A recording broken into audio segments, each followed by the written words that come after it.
Fox News alert: blatant disrespect for America. Protesters burning the American flag while blocking traffic and tangling with police in Philadelphia. Yeah, at least 2 cops injured after being hit by pepper spray. 4 people were put in handcuffs and are now facing assault charges. Yeah, the protesters upset about alleged police abuses, calling for criminal justice reforms. Let's bring in Milwaukee County Sheriff David Clark to get his response to the stories unfolding out of Philadelphia this morning. Sheriff, good morning to you. First, your overall response to the video we were just playing there.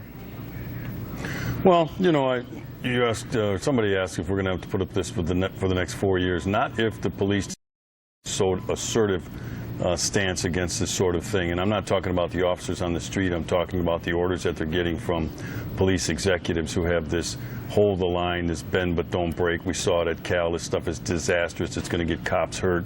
It's going to get cops killed. I want to see the cops advancing on this situation. And as soon as the first fire is started, as soon as the first brick or rock or battery is thrown at an officer or vandalism starts to occur, I want to see the police advancing and dispersing the crowd. It is unreasonable for us to determine who are the peaceful protesters versus the resistors. This is a resistance movement. That's all this is. See, under protests under the First Amendment, people accept the underlying premise that the government has the legal authority to do what they're doing, but they think it's the wrong policy to pursue. Under resistance, they try to block the government's lawful authority to carry out the policies that have been set forth by either Congress or the courts or the President of the United States. Sheriff, why are the police already not taking a stronger stance? Is this a local decision with police chiefs deciding when they want to intervene or not and giving in to protesters or not? Or is this something that can be directed to take a stronger stance? Well, let's be clear when we say the police. This doesn't come from the rank-and-file officers. These orders don't come from the frontline officers. They come from the police administrators. And on some of these cities, not all of them, but most of them, they're under the orders of the mayor to, you know, hold the line, to sit on their hands, so on and so forth. You cannot put cops in this dangerous situation without the ability to be successful in a mission, and part of that mission is the protection of life and property, including their own. I'll give you an example. We had a large illegal immigration demonstration in Milwaukee County just last week. Thousands of people showed up. We were ready.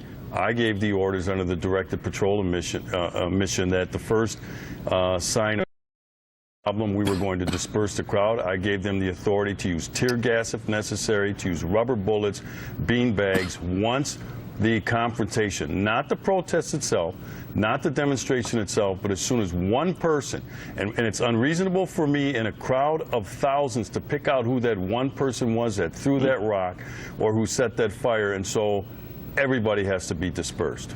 Yeah, those are some good thoughts. I want to shift gears a bit here. Sheriff, get your thoughts on this. Cong Jeffries was on MSNBC saying that he will not be meeting with Trump and with Bannon because he says Bannon is a stone-cold racist and a white supremacist sympathizer. Watch this. Steve Bannon, however, should not be in the room. Why not?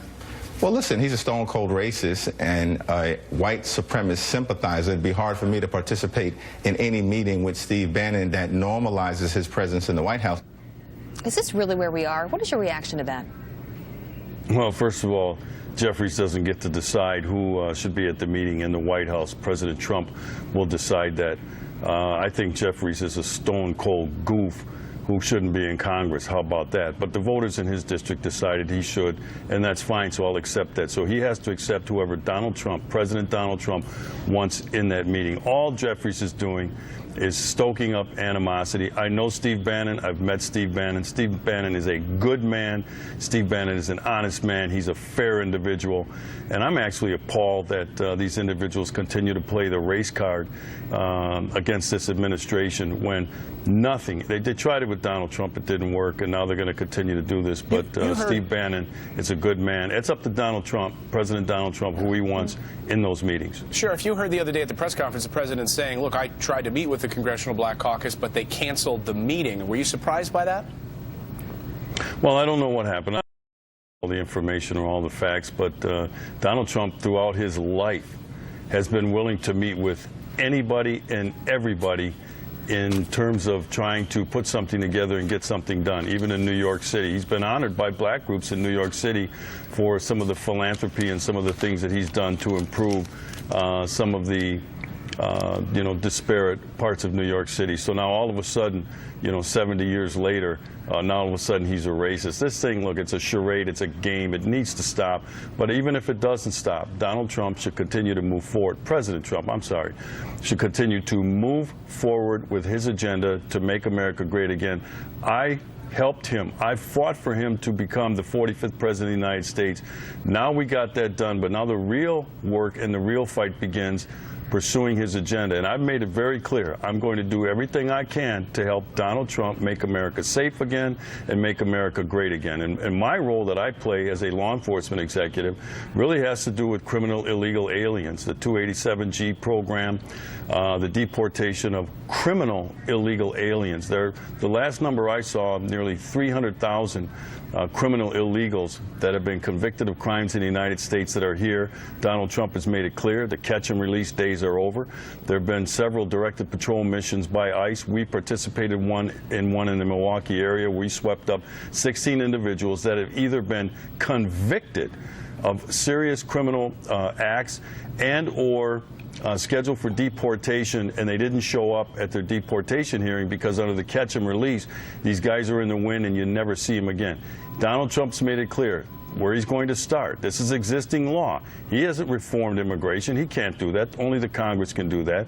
But he's made it clear under the existing immigration laws, he's going after the criminal illegal aliens first, and I am going to help him. I think that's the first step. Well, Sheriff, you're in Orlando. Isn't that where the rally is tonight? Are you going? Well, it's in Tampa. I'm here for a support the police group. I've been invited down to be the keynote speaker. Tampa's about 45 minutes away. The meetings are close. I speak about the time that the president's going to speak, but if there's some time for me to hurry up down to Tampa, I'm going to hustle down there to they're saying it's in Melbourne, so. Yeah, Melbourne, Florida. Sheriff David Clark in Orlando this morning for us. Thanks so much, Sheriff. Thanks, Sheriff. My pleasure.